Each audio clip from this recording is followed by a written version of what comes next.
Hey everybody, welcome to In the Red Zone. Michael Johnson here with you, and it's time to reveal my Red Zone top 25 rankings heading into college football's week 8.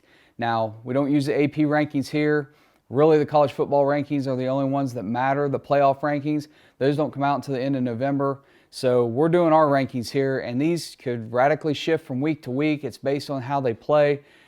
Somebody, just because they're number one week doesn't mean they stay number one. It all matters on how they play from week to week. And this is the rankings we use when we do our predictions on Monday mornings. So here you go. Let's start off and see who's in the top 25 this week. Is Georgia still number one from last week? Here you go. We're going to start with number 25. At 25 is Houston. Houston with one loss, playing really well right now. Utah with the win over Arizona State, the big comeback in the second half. They move up to they move into the top 25 at 24. Auburn gets another solid win. They're in there at 23. San Diego State at 22. NC State struggles in the first half but comes back out in the second half, gets a big win over Boston College. They are 21. SMU did not play this week. They're at 20. Baylor, with a good win, moves up to 19. Texas A&M at 18. Wake Forest still undefeated at 17. Then you have Notre Dame at 16, who didn't play this week.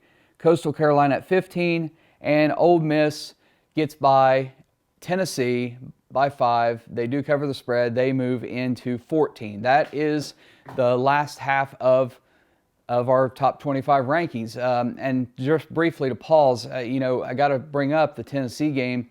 If you didn't see the end of it, if you haven't seen the highlights, you really should go check that out. It was really what it came down to was Tennessee, late in the second half, was driving a couple of times. They were trying to run a quick offense. And look, I'll call it like I see it. Ole Miss players started faking injuries. When you guys are standing there perfectly fine and you see a coach motion go down and they go down, they're faking an injury, and that's what happened. Lane Kiffin had his guys faking injuries, which was killing momentum for Tennessee. And then late there in the game, it's a fourth down and I think 27. Tennessee tries to convert. The ball, really the refs got it right with the spot. They even reviewed it, and it was short. It was just short of the first down. But that sent Tennessee fans just off the rails. They start throwing things on the field. Lane Kiffin gets hit with a golf ball. Guys, I get it. Lane Kiffin's a lowlife. I'll call him that. I have no problem saying that. But what you guys did was not right. Tennessee fans, you really need to check yourself. You need to look in the mirror. That's not right for anybody, to attend a game and to do that. And really, if they were to say no more fans at Tennessee games for the rest of the year, I'd be okay with that, because there's no reason for you to act like that. Anyway, let's move on to the rest of the top 25. And so this is where things shake up a little bit. We had some losses. Of course, the biggest loss was Iowa losing to Purdue. You had Kentucky lose to Georgia. How's that shake up the top 25? Well, we're going to see it right now. Coming in at 13, Oregon. They do get the win over Cal, although they did not look good doing it, and they lost C.J. Verdell for the year. That does impact how they are as a football team. They dropped from last week. Despite the win, they are at 13. Kentucky was at 8 last week in my rankings. They dropped to 12. Despite the loss, they were playing the number one team in the country, and they didn't play that bad. They lost. They did get a touchdown at the very last play. It was really 30-7 was really the final score. Officially, it's going to be 30-13. But I was really kind of impressed that Kentucky was able to hang in there with Georgia the way they did. So they don't drop too much. They're down to number 12. At number 11 is Iowa after the loss to Purdue. Now, it was an ugly loss, absolutely. And the problem with Iowa is that Iowa's very one-dimensional. And what we normally see is like a high-powered offensive team, and they go along, and they don't have very good defense, and they run into a situation where the offense just can't score enough, and their defense is unable to carry them through and get them the win. We see that a lot. Iowa's the flip side of that. Iowa had the dominant defense, 16 interceptions going into this Purdue game over the course, I think, 5 games. Unable to get an interception against Purdue. Purdue had a great passing attack. And without the defense being able, with the defense not being able to get those turnovers, the offense wasn't able to carry the team and get this win the way they needed to. So that's Iowa's problem right there. Iowa still has the second best defense in the country, in my opinion, despite giving up 24 to Purdue. But they struggled, and the offense couldn't pull them through, and their quarterback threw a couple interceptions late, and that's why they dropped down. They are now number 11. But I do think if they were to play Oregon head-to-head, they would still beat Oregon. Oregon's defense is pretty bad, and losing C.J. Verdell, that's a big part of their offense. So I think Iowa's still better than Oregon. Moving into number 10 is Pitt.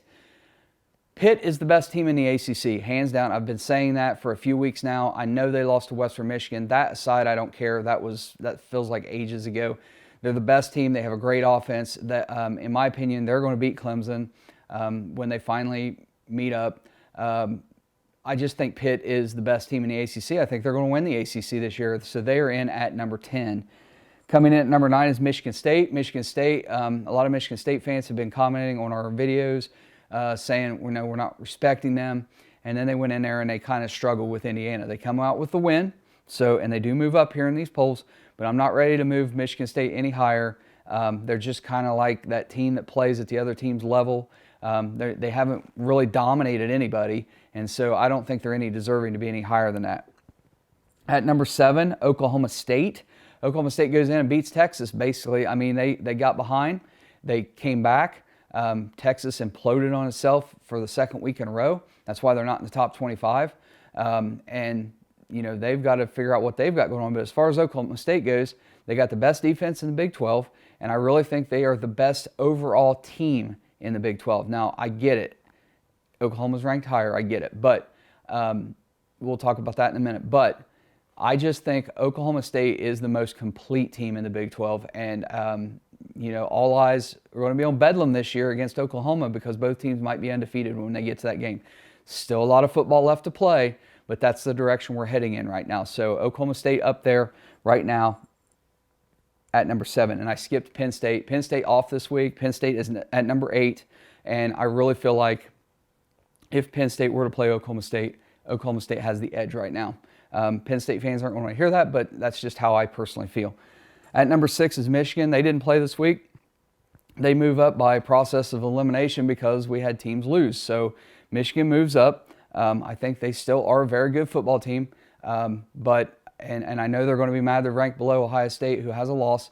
But bottom line is, at this point in time, the way these teams are playing, Ohio State is the better team. I mean, if they were to play right now, Ohio State's going to win. So we'll see it at the end of the season. I mean, this always happens every couple of years. Michigan makes a big run. They get to that game and they get destroyed. It's probably going to happen again this year. But right now, Michigan sits at number 6. At number 5 is Alabama. Alabama went out and took care of business against Mississippi State the way we expected them to. They came out mad. Nick Saban commented that his team maybe is not elite anymore, and that really fired him up. And they went out and just dominated Mississippi State. So they stay at number 5. And then we get to the top 4, the teams that I would have in the playoffs right now. And at number 4 would be Oklahoma, and at number 3, Ohio State. Both these teams are kind of similar. High-power offenses, not very good on defense. But I would give Ohio State the edge on defense over Oklahoma, which is why I rank them higher. I don't care about the one loss to Oregon. That was ages ago, and now Oklahoma has found their offense with Caleb Williams, clearly their starter, clearly, possibly, even though he hasn't started the first half of the year, might end up in the Heisman talk here by the end of the season. One thing I will note, though, is in that game, although Caleb Williams against TCU got all the hype and all the talk, and that's all they talked about, the person not being talked about is Max Duggan, the quarterback for TCU, who actually had a better game statistically than Caleb Williams. Williams threw for 295 yards and 4 touchdowns. Duggan threw for 346 yards and 4 touchdowns. Duggan ran for 44 yards on the ground. Williams ran for 66 and had the touchdown on the ground. So really, when you balance it out, overall statistics, they were about even. Even though Williams got all the attention, you can't overlook what TCU was able to do offensively. And it just goes to show, really, in my opinion, how terrible that Oklahoma defense is. So right now, I have to give the overall edge to Ohio State, and that's why they are number 3. Number 2 is Cincinnati. Now, I mean, I don't care what people say. People can say, oh, they haven't played anybody, blah, blah, blah. Cincinnati is absolutely deserving. I watched most of that game. And yes, I am an Ohio State fan. Yes, I'm a Cincinnati fan. But I'll tell you what, that defense for Cincinnati, I saw some absolute, poster textbook tackles, hit, wrap, takedown that I just have not seen on any team yet this year. It was incredible the way they were playing defense, the way they were hitting. If you wanted to show a video to kids on how to tackle, show them that game because you would see it. It was really good. Cincinnati is the second best team in the country. They are deserving of number 2. And until they lose, they deserve to be in the playoffs. So I've got Cincinnati at 2. And of course, I still have Georgia at number 1. They get the big win over Kentucky. Although Kentucky, for the purpose of our picks, did cover, and we both had Kentucky this week and the points. Spread was 23, at least when we picked it. And it was a push after Georgia missed the extra point when they went up 30-7. But Kentucky gets that score right there at the end. They cover the spread. So, it was always, I don't think anybody outside of Kentucky fans really ever expected Kentucky to have a chance to really win that game. They were just kind of overmatched. They went up against the best defense in the country. They were able to put 2 offensive touchdowns on the board, which up until this week, Georgia's defense has only given up 2 offensive touchdowns total in all those games. So that's something for Kentucky to look at. Kentucky's for real. They're a really good football team. They're going to continue to win. But unfortunately now it looks like Georgia has, for all intents and purposes, wrapped up the East. I mean, I know they still get Florida, but Florida just lost to LSU. It was kind of ugly. They gave up 287 yards on the ground to LSU's running back. So, it wasn't good for Florida. That's why Florida's no longer in my top 25. They've got problems there. For a lot of years, in the SEC for several years now, tennis, every conference really has their, what I call the dumpster fire team. Kansas in the Big 12. But for the SEC, for several years now, it's been Tennessee. And I think Tennessee now has kind of sent their dumpster down to Florida because they got a lot of problems down there. On defense, Dan Mullen, the way he's handled the media, just a lot of issues at Florida that are not going to get better anytime soon. And they're probably going to lose recruits because of it. I saw where their redshirt freshman quarterback, who they're looking forward to, who came in to replace Emory Jones in the game, was asked about fans concerned that he was going to transfer, and he said he's a Gator for now. Well, that's not very, doesn't make you feel confident that he's going to be around. So when you play bad, you lose recruits. I mean, Clemson's been dominant for so many years. This year, they're not, and they're not even in the top 25. They're squeaking past Syracuse, and they have a lot of talent, but they haven't been able to put it together. They haven't had the chemistry, and because of that, they're going to start to lose recruits. I mean, it's just the way it is. I mean, recruits go to whoever's winning now. They don't really take they're really short-sighted. They don't look ahead. They just look at the now. And so, Clemson's going to start losing recruits because of that. And some of these teams that are winning now that maybe haven't been winning for a few years are going to start picking up some guys. So it's just the way it goes. But hey, that is my top 25, Red Zone top 25 leading into week 8 of college football. And again, these are the rankings that we use when we do our picks video on Monday morning when we're picking against the spread. And you'll want to check that video out this Monday morning. Watch it live if you can. 9 a.m. Central Time, 10 a.m. Eastern Time. Watch it, and we've got some interesting things to bring up. We always do a little bit of recap of last week. We'll talk about the games. But something interesting that I've found out when you're talking about picks and the spread that I think has, in the last couple weeks, really helped me out, given me an advantage. This past week on the picks, I went 12-8. I think I went 12-8 the week before. And so I've also been doing really well in my NFL picks. You can check those out Wednesday mornings. But that's all I've got right now. That's the Red Zone Top 25. Please subscribe to the video if you haven't subscribed. Leave a comment, and of course, like the video. And then also, lastly, we want to take time to thank our betting partner, our sponsor, BUSR, busr.com/redzone. You can go there and sign up, make a deposit, get some free play. Check them out. And that's all I have for this week. Check us out Monday morning for our college picks. We'll see you next time. Take care.